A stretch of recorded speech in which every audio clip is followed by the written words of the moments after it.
قبل ماشي هاد اللقطه اللي اثرت ضجه بوحدها، بل كانت لقطه اخرى هي ديال شينيغامي اللي في وسط الشغل لبس واحد الشوميز ولا واحد اللبسه اللي اثارت الانتقادات. هاد الباب وباش يكون فيديو سبيسيال غنعيطوا ليه وغنحاولوا ناخذ الراي ديالو باش هو يشرح لنا شنو رايه في هاد الشيء وعلاش اختار ديك الشوميز. اوكي عيطوا ليه. برادر حبيبي برادر لقيتني كندير راب نيوز وبغيت نعيط ليك على قبل تشوف تكون شفتي لي باج كلهم كيبارطاجيو واحد الفيديو، وقلت بوركو با انت اللي وقع لك البلان ديما خصك تسمع دو فيرسيون، ضروري خصها تخرج فيرسيون ديالك.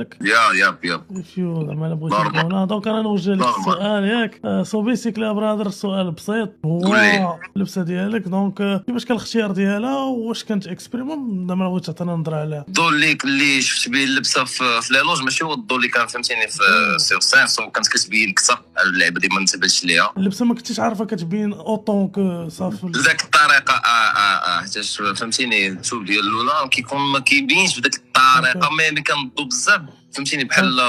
المهم ما عليناش. وصراحه انا شفت بنادم كي هذا ماشي هو البلان اللي زعما انا اللي تعصبت منه، ماشي الحوايج طريقه الحوايج بنادم بغى يقدر ينسى فهمتي. ما عجبنيش هو انه المده ديال 10 سنين وانا كنساين واحد الحاجه اللي بالنسبه لي انا راه فهمتيني راه واحد الدريم ديال انني ندير واحد الفيس مع واحد السيد بحال حمد. راه خاصني نكون واقف بكلام براسي كاع بقوه الاحترام، يعني انني شفت فيه بواحد الطريقه ولا انني تعاملت سور سين بواحد الطريقه اللي لافلي راه ما كتعنيش بانني انا راه ماشي راجل ولا داكشي اللي كيديع في السوشيال ميديا. يمكن كيف ما قلت لك الاختيار ديال اللبسه ما هو ماشي انا اللي كنختار. انت كتظن ان اللبسه افيكتات في انهم يجوجوا داك لو مومون ولا كذا؟ واش نقول لك كان بامكاني نطلع صراحه انني بشي لبسه واحده اخرى، راه زعما ساهل انني نلبس كابيتشو ولا نلبس كذا غادي فهمتي. مي التام ديال ديك اللحظه راه شتيها سميتو لانكور طلع بالابيض اللي مورانا سميتو الدري اللي تيضرب فيونو تا هو لابس الابيض، انا خاصني نلبس الابيض يعني كان